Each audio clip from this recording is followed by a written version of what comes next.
Alright, so look, not going to lie, but the older I get, the more society disgusts me.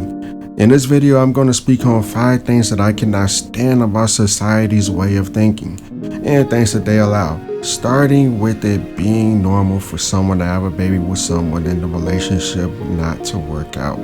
This is a big one for me, mainly because I believe a man and a woman with a child should try the hardest to make things work, since that's a lifelong commitment anyway. Obviously, if the relationship was toxic with verbal and God forbid physical abuse, then yeah, it may be time to split. The kid does not need to see all that, and if things cannot be ironed out for the child to at least have a safe environment, then a split or a divorce would be best, unfortunately. My thing is, it is far too common to see a single parent, and nobody really cares that it's common. It's to the point where you see a child and a single parent, and you assume that that's all that child has in parenting, and that isn't okay. I strongly believe that a child's best chances for intellectual development has to have both parents involved in the upbringing, but society just shrugs it off and doesn't even acknowledge it. I really cannot stand that, because I want to see more families together across all races, but whatever, man. The next thing is just as irritating to me, and that is where micro cheating is swept under the rug to the point you can't call it out without being labeled insecure. Cheating varies from relationship to relationship, since everybody has different boundaries in them. My thing is, when you are giving the opposite sex any attention that is not perceived as strictly platonic on both ends, then that's an issue. For example, responding to social media DMs. If you are entertaining someone in your DMs and you are not shutting it down, that is a form of micro cheating. I ain't gonna go into all the specifics, because I will be here all day listening to different ways, but basically, if you know that person likes you, and this goes for both men and women, I'm not just speaking on one gender. If you know someone likes you, yeah, you keep them around, giving them a false sense of hope that there could be something more, that's an issue. Even if you tell them you're taking, you know that they like you, and continue to flirt with them, that is still micro cheating. And this has been an issue in all of my long-term relationships, yet people just want to sweep it under the rug since it isn't physical, or they don't want to meet the person, or so they say. Then why entertain it? Oh, right. But what really boils my blood is how people of all ages, young and old and everything in between, tell people in their 20s that they are too young for commitment. I do get the standpoint of wanting to live life before quote unquote settling down, but let's be real here. Most of the time when people say living life, they literally just mean wasting time. A lot of people smoke and drink their 20s away at a dead-end job while casually dating and having flings. Obviously, this can lead to single parents, since a lot of the time when people are messing around casually with people, accidents happen, and then kids are brought into the world with no chance of a solid father-mother foundation, and the cycle continues.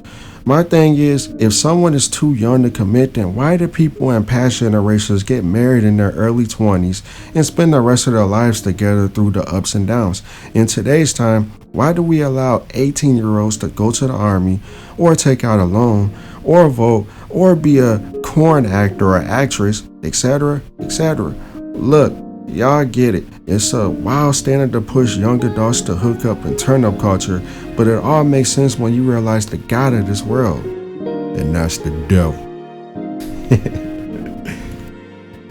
And to add all that, people are unwilling to fight the system and how corrupt it is. They will make TikToks and rant about it every day all across social media, but nothing ever happens. The economy has gotten so bad that groceries are becoming unaffordable for some families, and they are resorting to stealing. A lot of people working full-time can't even sustain their life on their own. On paper, you can, of course, but most of the Western population is one step away from being homeless. One large medical bill because you got sick will have your savings completely wiped out. One car accident to not being able to afford to get to work, I can just go on and on. It's a lot that can happen that can just wipe out your savings. We've all been through that. But instead of people organizing some kind of national strike, we just continue to work for crumbs and complain. Imagine what would happen if all the truckers decided they were done until there was a change. Any service industry clerk or worker saying they not going into work, from food workers all the way to bus drivers and regular doctor's office. Without dragging this, I don't think the higher ups have worked out the AI needed to do these kind of jobs efficiently and safely.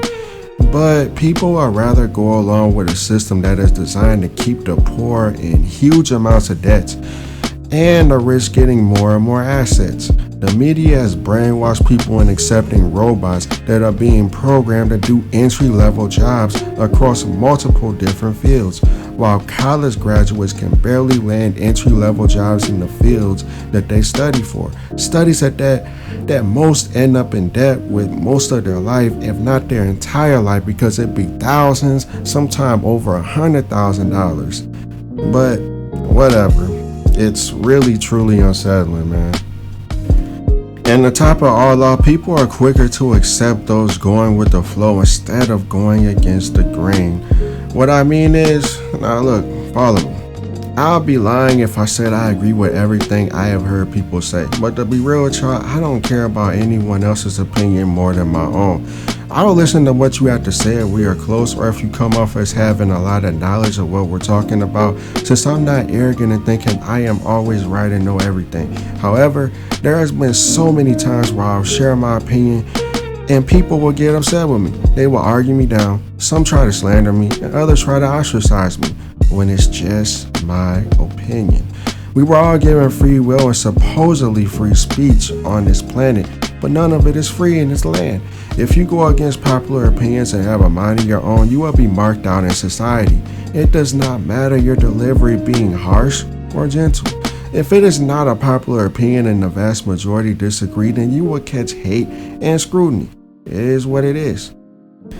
But yeah, y'all, that's the 5 things I came up with that I do not like about society in 2025. I don't see these things changing, but who knows? I am not Yahweh. I am not Yahshua, aka Jesus. So an awakening could happen tomorrow.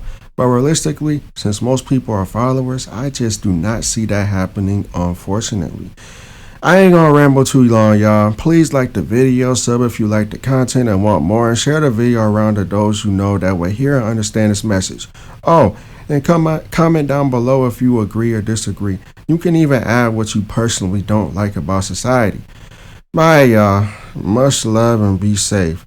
Do not fall for the nigga moments. Stay strong. And remember, the art of self-defense is not self-defense if you initiate anything, even if it's just verbal. Let them come to you. Face signing out.